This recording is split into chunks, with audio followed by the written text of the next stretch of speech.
लीजिए सुनिए जयशंकर प्रसाद की लिखी कहानी जहां आरा। वाचन समीर गोस्वामी का है। यमुना के किनारे वाले शाही महल में एक भयानक सन्नाटा छाया हुआ है। केवल बार बार तोपों की गड़गड़ाहट और अस्त्रों की झनकार सुनाई दे रही है। वृद्ध शाहजहां मसनद के सहारे लेटा हुआ है और एक दासी कुछ दवा का पात्र लिए हुए खड़ी है। शाहजहां अन्यमनस्क होकर कुछ सोच रहा है।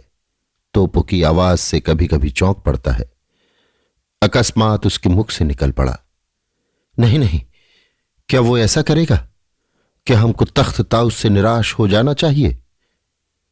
हां, अवश्य हो जाना चाहिए। शाहजहां ने सिर उठाकर कहा, कौन? जहां आरा? क्या ये तुम सच कहती हो? जहां आरा समीप आकर, हां जहां पनाह, ये ठीक है, क्योंकि आपका अकर्मण्य पुत्र दारा भाग गया और नमक हराम दिलेर खां क्रूर औरंगजेब से मिल गया और किला उसके अधिकार में हो गया।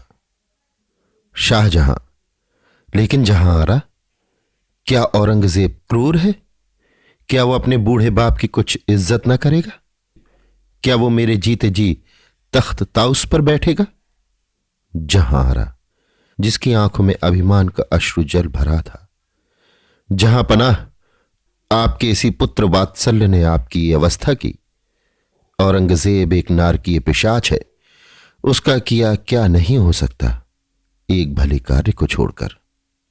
शाहजहां, नहीं जहां आरा, ऐसा मत कहो। जहां आरा, हां जहां पनाह, मैं ऐसा ही कहती हूं। शाहजहां, ऐसा तो क्या जहां आरा, इस बदन में मुगल रक्त नहीं है? क्या तू मेरी कुछ भी मदद कर सकती है? जहां आरा, जहां पनाह की जो आज्ञा हो। शाहजहां, तो मेरी तलवार मेरे हाथ में दे।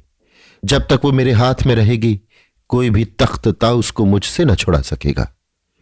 जहां आरा आवेश के साथ, हां जहां पनाह, ऐसा ही होगा, कहती हुई वृद्ध शाहजहां की तलवार उसके हाथ में देकर खड़ी हो गई। शाहजहां उठा और लड़खड़ा कर गिरने लगा। शाहजादी जहां आरा ने बादशाह को पकड़ लिया और तख्त ताउस को कमरे की ओर ले चली। तख्त ताउस पर वृद्ध शाहजहां बैठा है और नकाब डाले जहां आरा पास ही बैठी हुई है और कुछ सरदार जो उस समय वहां थे खड़े हैं। नकीब भी खड़ी है। शाहजहां के इशारा करते ही उसने अपने चिरभ्यस्त शब्द कहने के लिए मुंह खोला। अभी पहला ही शब्द उसके मुंह से निकला था कि उसका सिर छटक कर दूर जा रहा। सब चकित होकर देखने लगे।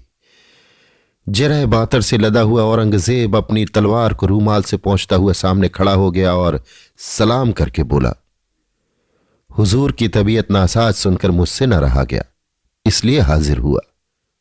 शाहजहां कांप कर, लेकिन बेटा, इतनी खुरेंजी की क्या जरूरत थी? अभी अभी वो देखो, बुढ़े नकीब की लाश लौट रही है। उफ, मुझसे ये नहीं देखा जाता। कांप कर, क्या बेटा, मुझसे भी? इतना कहते कहते बेहोश होकर तख्त से झुक गया। औरंगजेब कड़क कर अपने साथियों से, हटाओ उस नापाक लाश को। जहां आरा से अब न रहा गया और दौड़कर सुगंधित जल लेकर वृद्ध पिता के मुख पर छिड़कने लगी। औरंगजेब उधर देखकर, हैं, ये कौन है जो मेरे बूढ़े बाप को पकड़े हुए है? शाहजहां के मुसाहिबों से, तुम सब बड़े नामाकूल हो, देखते नहीं हमारे प्यारे बाप की क्या हालत है और उन्हें अभी भी पलंग पर नहीं लेटाया? औरंगजेब के साथ साथ सब तख्त की ओर बढ़े। जहां आरा उन्हें यों बढ़ते देखकर फुर्ती से कटार निकालकर और हाथ में शाही मुहर किया हुआ कागज निकालकर खड़ी हो गई और बोली, देखो, इस परवाने के मुताबिक मैं तुम लोगों को हुक्म देती हूं कि अपनी अपनी जगह पर खड़े रहो जब तक मैं दूसरा हुक्म न दूं।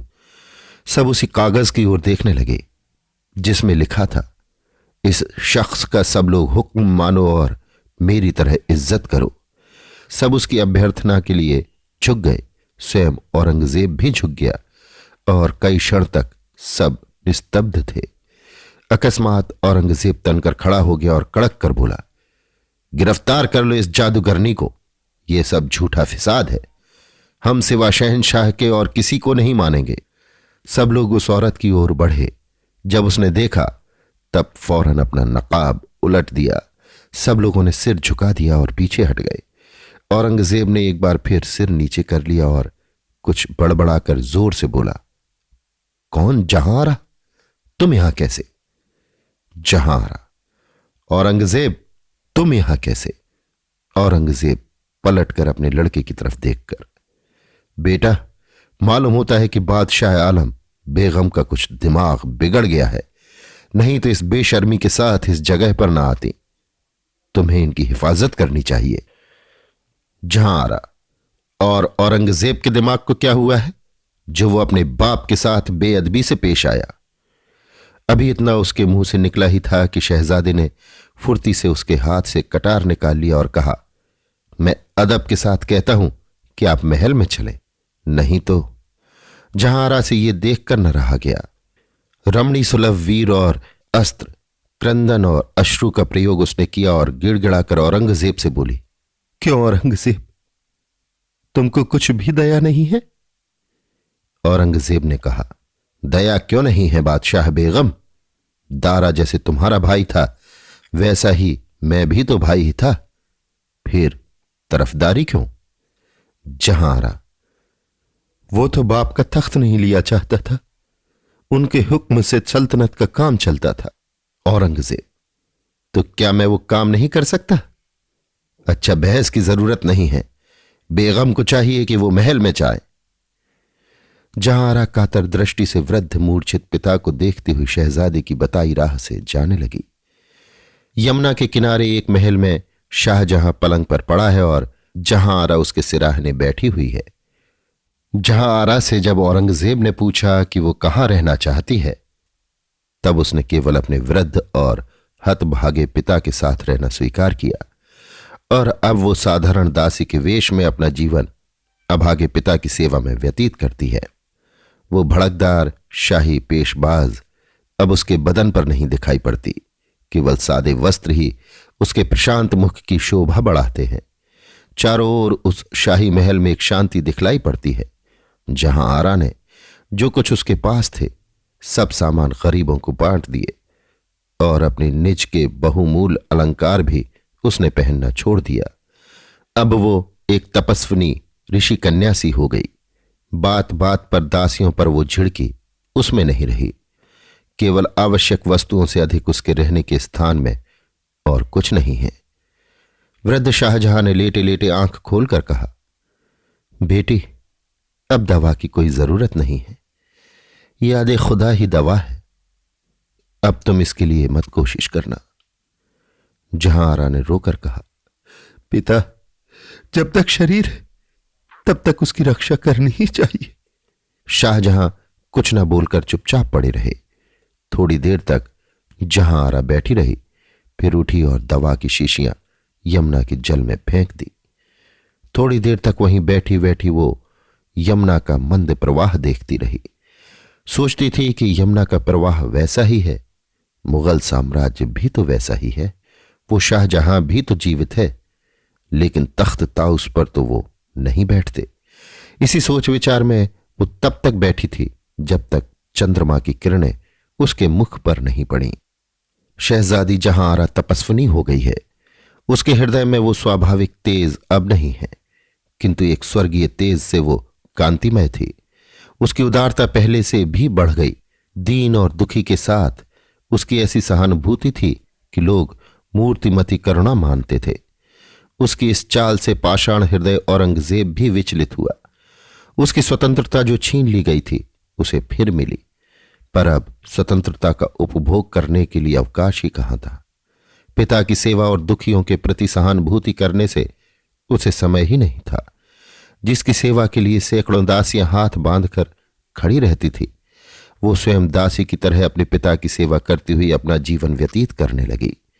वृद्ध शाहजहां के इंगित करने पर उसे उठाकर बैठाती और सहारा देकर कभी कभी यमुना के तट तक उसे ले जाती और उसका मनोरंजन करती हुई छाया सी बनी रहती। वृद्ध शाहजहां ने इहलोक की लीला पूरी की। अब जहां आरा को संसार में कोई काम नहीं है, केवल इधर उधर उसी महल में घूमना भी अच्छा नहीं मालूम होता। उसकी पूर्व स्मृति और भी उसे सताने लगी। धीरे धीरे वो बहुत क्षीण हो गई, बीमार पड़ी, पर दवा कभी न पी। धीरे धीरे उसकी बीमारी बहुत बढ़ी और उसकी दशा बहुत खराब हो गई। तब औरंगजेब ने सुना। अब उसे भी सहना हो सका। वो जहां आरा को देखने के लिए गया।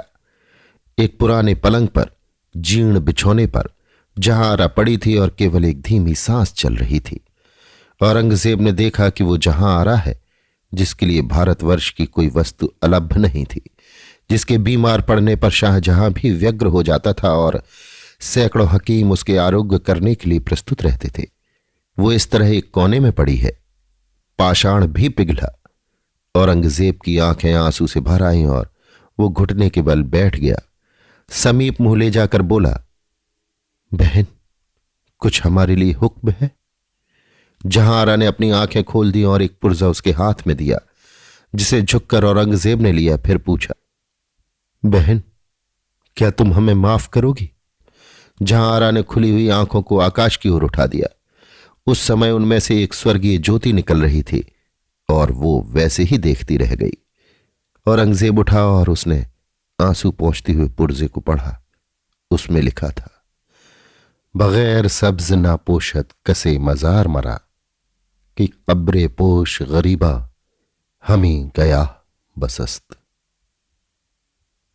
अभी आप सुन रहे थे जयशंकर प्रसाद की लिखी कहानी जहां आरा।